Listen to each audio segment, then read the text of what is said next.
up, guys? Welcome back to the Gold Guy YouTube channel, and welcome back to the YZ450 rebuild, the $500 YZ450 rebuild. I'm calling it that because I bought the rolling chassis, everything but the engine and the exhaust, for 500 bucks. Anyways, in this video, I'm going to be showing you guys something weird I figured out about this motor, and then putting this motor back on this bike. So I was fiddling around with the timing the other day, trying to get those dots to line up just right, and I noticed something, and I'm really glad that I noticed this because it could have been pretty bad for the engine. It could have blown up if I started it without this. This is the cam chain tensioner side, and you can kind of see that there is the black nylon slider in there. And then you look on this side and there is absolutely nothing. It was missing that chain dampener on the exhaust side. So I am glad that I bought this, which is that slider. Now, I don't know if I'm going to have to pull the head back off to get this thing in. It kind of looks like I can just pull the exhaust cam shaft and the cover off and just slide it in there, but hey, let's find out. Okay. There we go. Don't really know which way it goes. I'm gonna have to pull this side magneto cover off as well, so I can see what the heck I'm doing.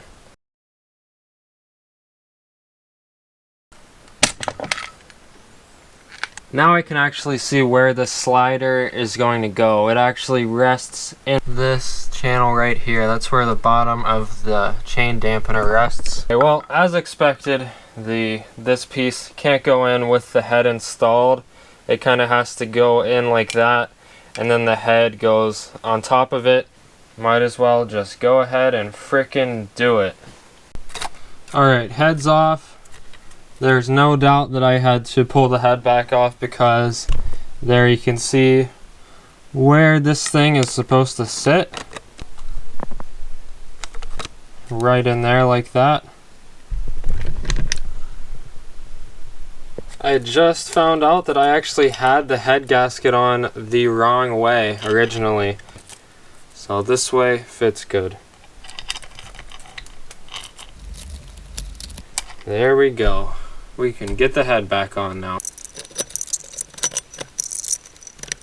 There is something missing here. Let's change that. There we go. The nut, the washer, and the sprocket. Got it on eBay. 13 tooth sprocket. Looks to have no real wear.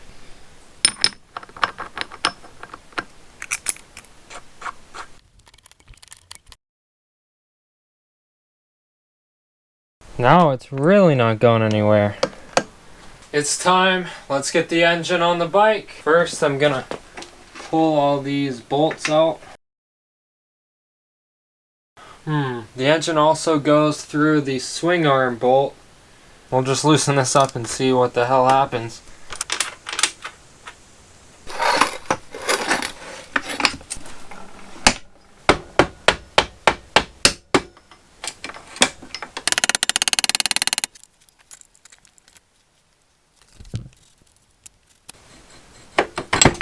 Okay, now we should be able to get the engine in.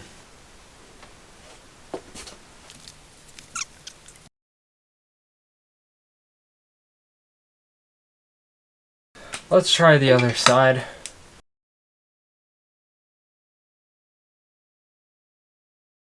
According to the manual, it turns out I was actually right the first time, and the engine's supposed to go in on the right side, but I have to remove the brake pedal first.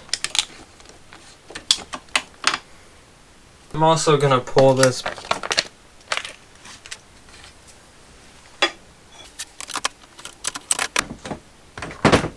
now. It seems like it might actually fit.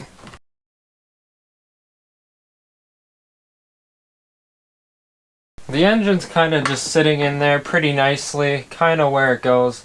But I can already see that I'm going to have to pull these side plastics off the seat and the gas tank to get the exhaust on, and also some other little things.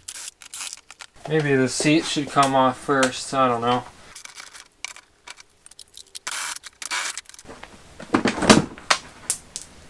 Oh yeah, definitely the seat should have came off first.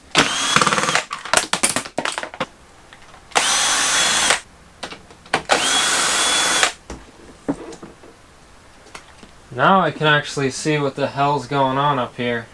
I might as well pull the back plastics off too, because I kind of want to do something about this spray paint job.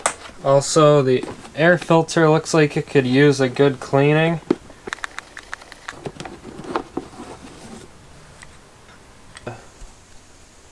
That inner screen, we just leave that, and then we can clean this part with soap and water.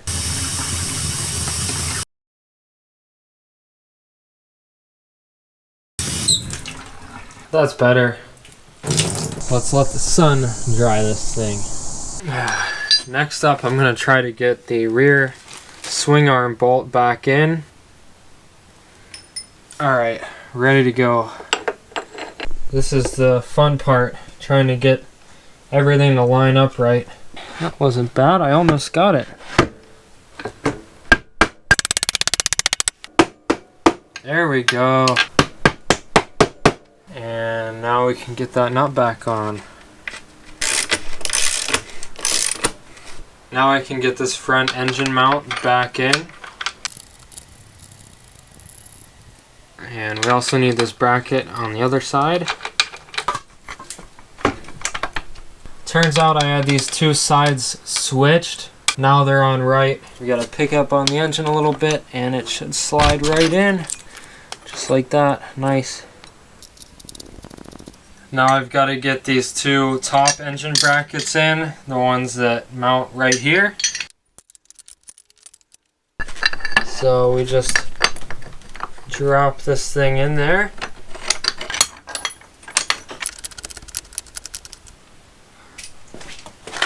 I guess we can get the Kickstarter in now.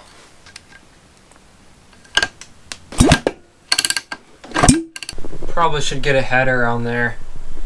Some exhaust, you know. Speaking of exhaust, let's open this thing up.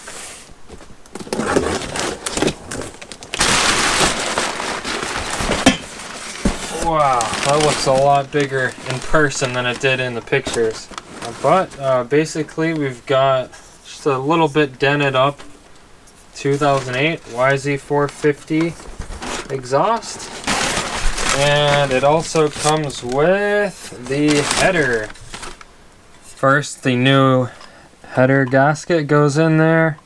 Now, let's see if we can get this header in there.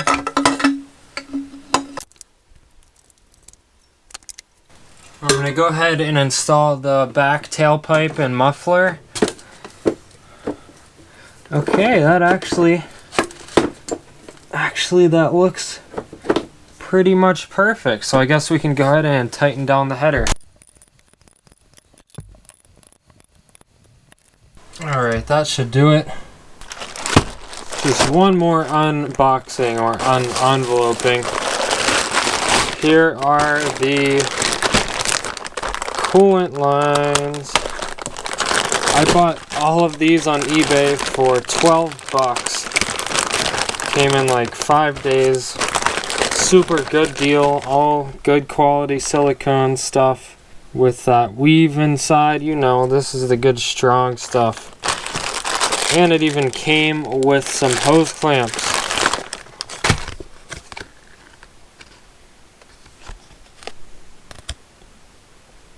I hope my girlfriend isn't watching this.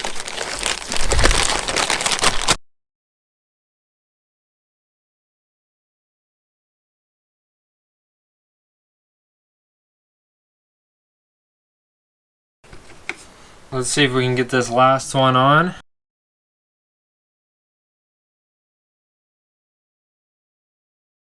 The next thing to go on the bike is the carburetor. This is the Coolant flat CR. And honestly, I don't think I've ever worked on a carburetor that's not a Mikuni, so first time for everything. I'm just gonna take the float bowl off, see how clean this thing is, because I did buy this on eBay used, like all the other stuff that I buy.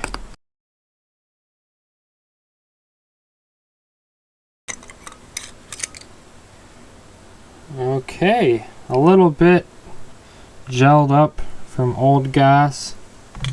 That's what that is. That's that. Oh yeah, it's totally dry too. That's varnish from old gas. So that stuff could be stuck in the main jets. That's definitely needs to be checked. Let's see. Yeah, definitely smells like varnish. So this main jet, I can already see just by looking at it, is a 180 main jet. So I'm probably gonna have to tone that down a little bit.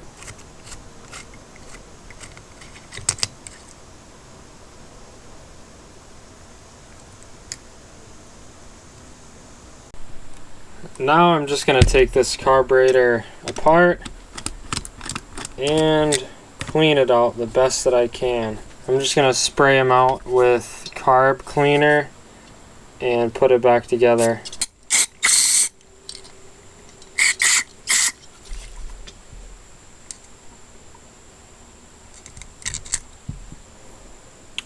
Now I'm going to pull the float apart,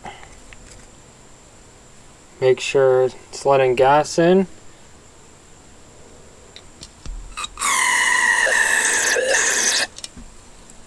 Float seems pretty clean.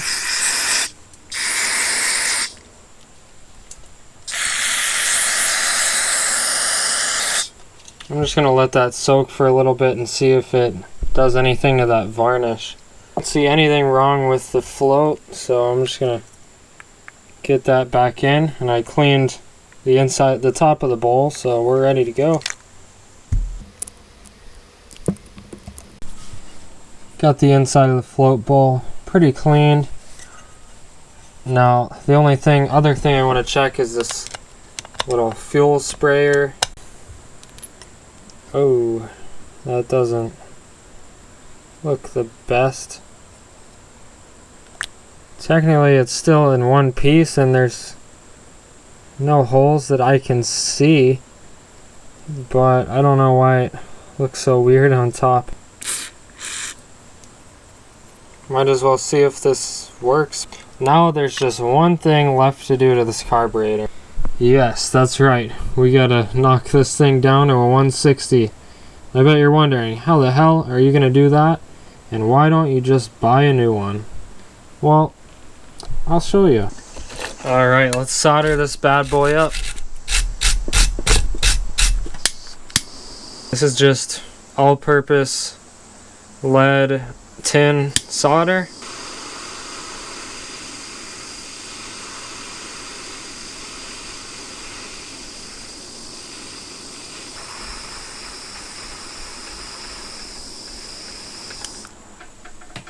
And then let's drill it out.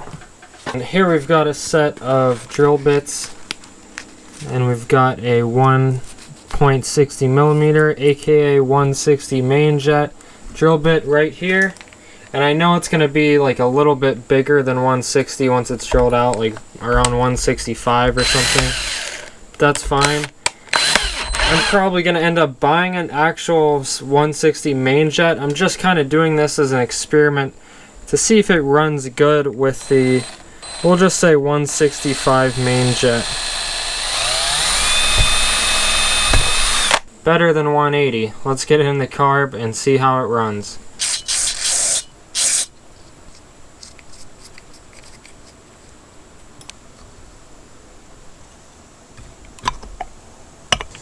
Now it's time to get this carburetor in here, so looks like it's going to be a tight squeeze on this one. Eventually I got the carburetor in there.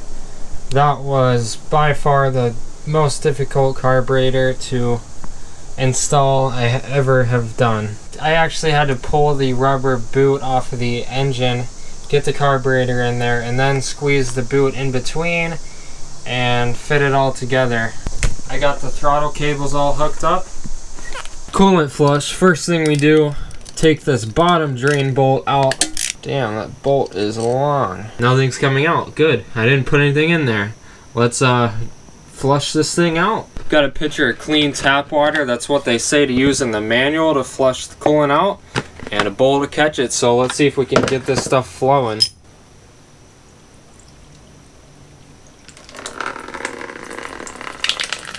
Oh yeah, it's flowing. Looks like there was actually some coolant in there because the water turned just a little bit green. Oh shit, I'm pissing everywhere. I'm gonna get that bolt back in there. Well, it came all the way to the top.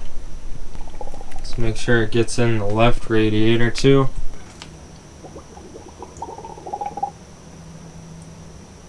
Drain this stuff out.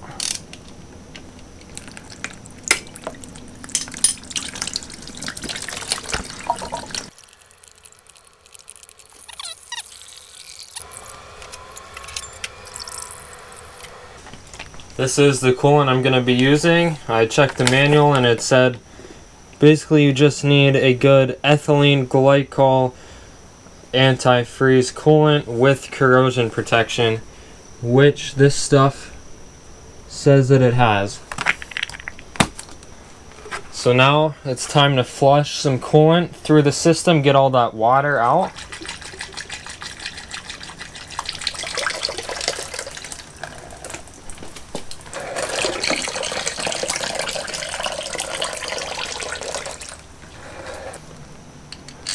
Alright, now we can get the drain bolt back in there. And now I can fill it up with coolant. Basically, we just fill it up all the way to the top of the right radiator. That's as high as I can get it without it going out the overflow hose. So I'm gonna call that good. Alright, we're ready to go. Air filter's all clean and dry. As clean as I'm going to be able to get it. So now I'm going to hit it with some air filter oil.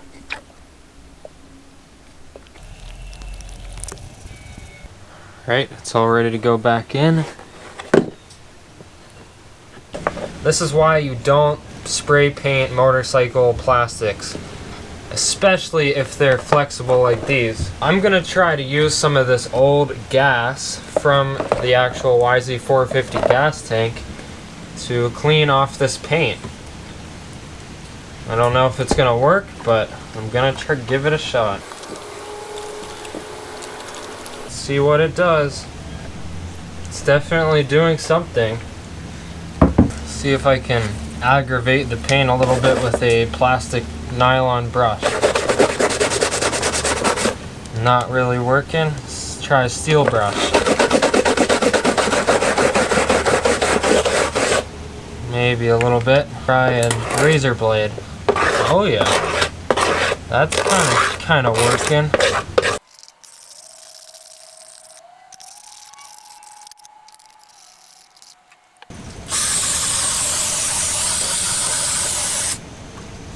Carb cleaner seems to be working a lot better than gas.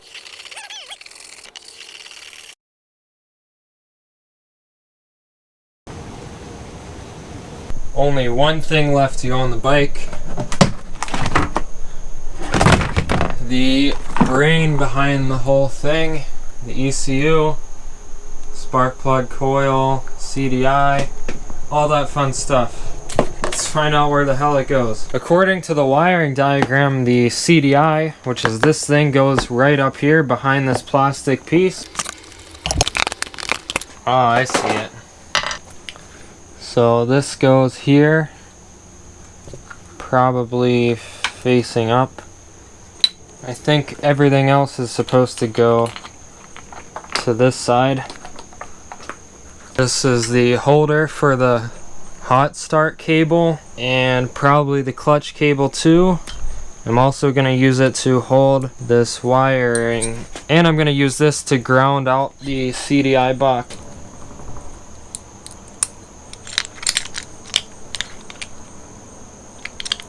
And I know where this goes. Spark plug's all hooked up. I can go ahead and hook up these wires. This one is the neutral switch, and this is from the magneto, all hooked up. Here is the throttle position sensor wire connector from the carburetor. Here's the connector from the ECU. Alright, everything is connected.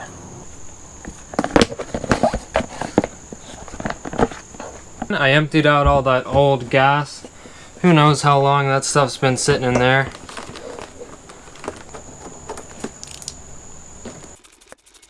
Time to reconnect the fuel line.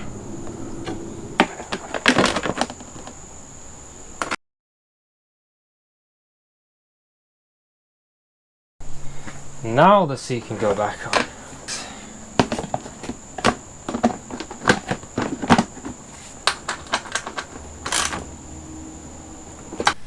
Time to fill her up with oil. Gonna be using this Castrol Go 10W40 motorcycle oil. It's just oil, people.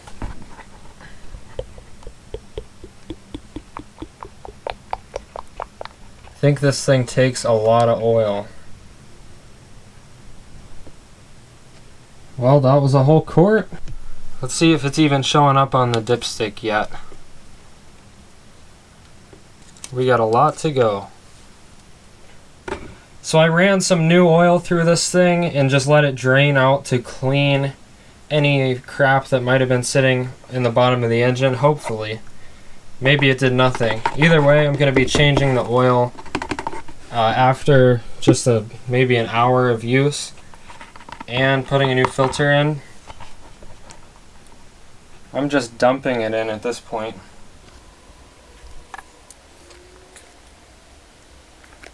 Okay, now I'm gonna let it sit and just see if it even gets on the dipstick.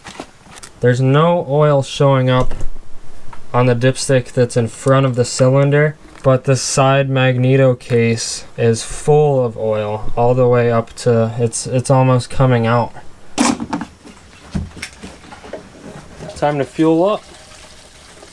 I'm definitely getting nervous.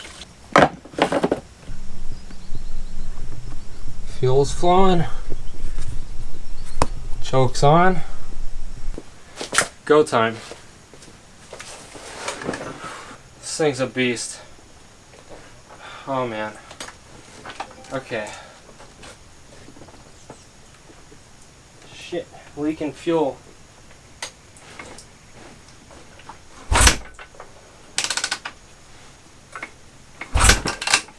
Okay, I'm gonna hit it.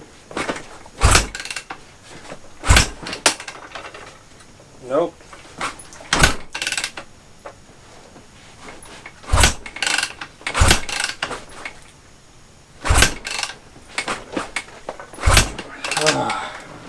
The craziest thing just happened. I took the fuel line off the gas tank and I was blowing into the carburetor, and now it's not leaking fuel anymore. So I'll take it.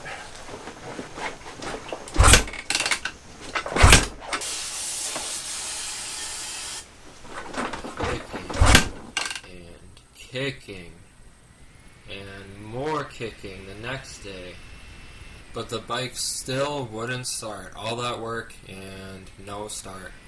I even did a compression test, and then I realized that this bike has an automatic decompressor, so can't really do a compression test. I even readjusted the timing, checked all the valve clearances, adjusted them a little bit, got them right in spec. More kicking, nothing. So, I think my next move is to dig back into the carburetors. Check it out. I think something in the pilot jet is clogged up. Something's clogged up in there and it's not letting air or fuel in to the engine. Something's wrong. I'm going to fix this. There will be a continuation to this video. I hope you guys enjoyed this. If you did, please hit that like button. Comment down below if you have any tips for me, if you can help me start this thing up, because I want to hear this thing run. Anyways, if you haven't already, please consider hitting that subscribe button and maybe even the notification bell so you get notified for the next video when I actually start this thing up and ride it. I'm so excited to ride this bike and feel the power. Thanks for watching, and I'll see you guys next time.